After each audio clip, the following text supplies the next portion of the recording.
अयोध्या में अयोध्या आएंगे। इन Ayodhya The Grand Ram Temple Ram भक्तों में आज पूरी दुनिया उत्सुकता के साथ 22 जनवरी के ऐतिहासिक क्षण का इंतजार कर रही है। प्रणाम, नमस्कार, जय श्री राम। आशा करता हूँ आप सभी लोग ठीक होंगे। जायज़ है, आपने मेरी वीडियो का थंबनेल तो देख ही लिया होगा। जी हाँ, तो हम आज बात करने वाले हैं अयोध्या के बारे में। हम जानेंगे अयोध्या का इतिहास, हम जानेंगे कुछ पुख्ता सबूत जो हिंदू संगठन द्वारा, हिंदू लोगों द्वारा सुप्रीम कोर्ट में पेश किए गए, और आखिरी में हम जानेंगे राम मंदिर के बारे में कुछ अनोखी बातें। आज जो भी इस वीडियो में बात होगी, तमाम पुख्ता सबूतों के साथ में आपके सामने पेश किया जाएगा। तो चलिए चलते हैं आज से 496 साल पीछे, यानी 1528 में। 1528 जब भी भारत के लोग ये साल सुनते हैं तो उन्हें सिर्फ एक ही शख्स का नाम याद आता है, वो है बाबर। 1528 यानी मुगल्स का शासन। 1528 में बाबर ने बाबरी मस्जिद बनाई श्री राम जन्मभूमि के स्थान पर। लोग वहां के उस समय काफी नाराज थे और जायज है, वो कुछ कर भी नहीं सकते थे क्योंकि मुगल्स का शासन था। बाबर जब भी हिंदू लोगों को पूजा पाठ करते हुए कहीं भी देखता था तो उन्हें प्रताड़ित करता था, उन्हें मारता था, उन्हें पीटता था। अब ऐसा कई दिनों, कई महीनों, कई सालों तक चलता रहा। कई लोग मरे, लेकिन कुछ समय बाद हिंदू लोगों में यह आक्रोश उठा कि क्यों राम मंदिर पर, राम जन्मभूमि पर बाबरी मस्जिद बनी। सालों साल बाद 1858 में पहली बार इस मुद्दे पर एफआईआर हुई। फिर 27 साल बाद 1885 में यह केस कोर्ट में पहुंचा। 1949 में वापस से यह मुद्दा उठा और इस पर लड़ाई चालू हुई। 1949 यानी आजादी के 2 साल बाद। अब 1528 से लेकर हमारे देश आजाद होने तक मुगल्स ने कई प्राचीन मंदिर तोड़े, जैसे हरिद्वार, सोमनाथ और मथुरा, और कई सारे मंदिर टूटे और भारत के लोगों को और हिंदू समुदाय के लोगों को मुगल्स ने काफी ठेस पहुंचाई। अब हम चलते हैं 1992 में।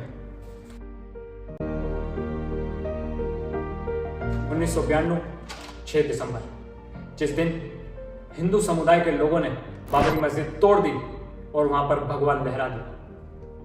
6 दिसंबर 1992 के बाद में दोनों समुदाय के बीच में काफी झगड़े, काफी दंगे हुए और काफी जाने गई। जायज बात है, बाबरी मस्जिद टूट चुकी थी, दोनों समुदाय के बीच में आक्रोश था, तो ये मुद्दा कोर्ट में जाना ही था। अब ये केस चलता रहा। सालों साल बाद 2010 में इलाहाबाद हाईकोर्ट से फैसला आया कि ये जमीन 3 हिस्सों में बांट दी जाएगी। अब इस फैसले से ना हिंदू समुदाय खुश था, ना मुस्लिम समुदाय खुश था। चूंकि यह फैसला दोनों पक्षों में ही नहीं था, वापस से केस चलता रहा और 2019 में सुप्रीम कोर्ट ने अपना आखिरी फैसला सुना ही दिया। 2019 यानी बीजेपी का शासन।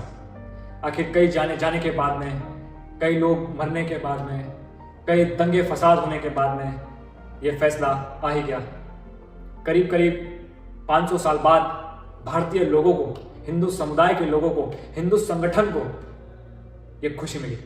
2019 में सुप्रीम कोर्ट ने यह फैसला सुनाया कि राम जन्मभूमि हिंदू लोगों के पास में जाएगी, और सुप्रीम कोर्ट ने वो जमीन हिंदू समुदाय को सौंप दी और वहां राम मंदिर बनाने की अनुमति दी। फिर हम सभी जानते हैं 5 अगस्त 2020 को हमारे प्रधानमंत्री श्री नरेंद्र मोदी जी ने राम मंदिर का भूमि पूजन किया। श्री अवधधाम की, श्री शरजू महारानी की, श्री राम जन्मभूमि की, श्री राम जन्मभूमि महामहोत्सव की। ये था कुछ इतिहास 1528 से लेकर 2020 तक का अयोध्या के राम मंदिर का। अब सभी के मन में एक प्रश्न है कि क्यों कोर्ट को इतना समय लग गया ये डिसीजन देने में। आइए हम कुछ एविडेंस या हम कहें कुछ सबूत जानते हैं जो हिंदू संगठन के लोगों ने सुप्रीम कोर्ट के समक्ष पेश किया।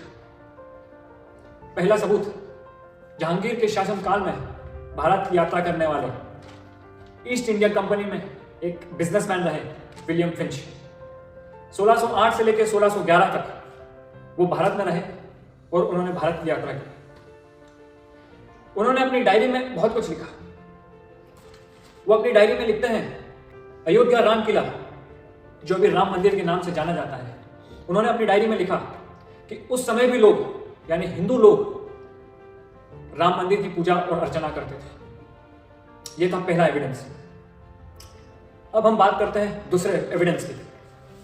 दूसरा एविडेंस जोसेफ टेफिन लेथर, ऑस्ट्रेलिया के महान गणितज्ञ और खगोल शास्त्री, जो भारत में 1766 से लेकर 1771 तक भारत में रहे। उन्होंने भारत में कई खोज करी और वो अपनी किताब में उल्लेखित करते हैं कि बाबर द्वारा मंदिर तोड़ने के बाद भी वहां राम जी का अस्तित्व रह गया था। लोग वहां पूजा अर्चना करते थे और पूजा होने के बाद हिंदू लोग उस जगह की 3 बार परिक्रमा करते थे। और वहां एक और मुख्य सबूत जो सुप्रीम कोर्ट के सामने पेश किया गया, भारतीय पुरातत्व सर्वेक्षण विभाग ने यह रिपोर्ट सुप्रीम कोर्ट के सामने पेश किया। इस रिपोर्ट के अनुसार बाबरी मस्जिद खाली जमीन पर नहीं बनाई गई थी।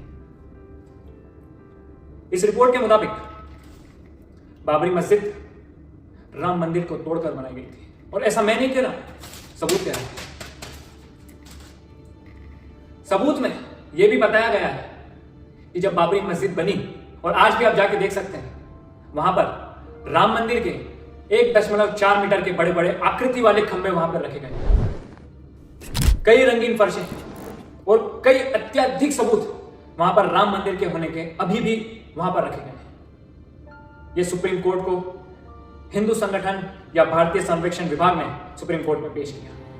यह 3 महत्वपूर्ण एविडेंस जो सुप्रीम कोर्ट को दिए गए, जिसके पश्चात जैसा कि मैंने आपको थोड़ी देर पहले बताया कि 2019 में सुप्रीम कोर्ट ने हिंदू समुदाय के लोगों को, हिंदू संगठन के लोगों को खुशी उनके हाथ में सौंप दी और राम मंदिर का निर्माण करने की अनुमति दी।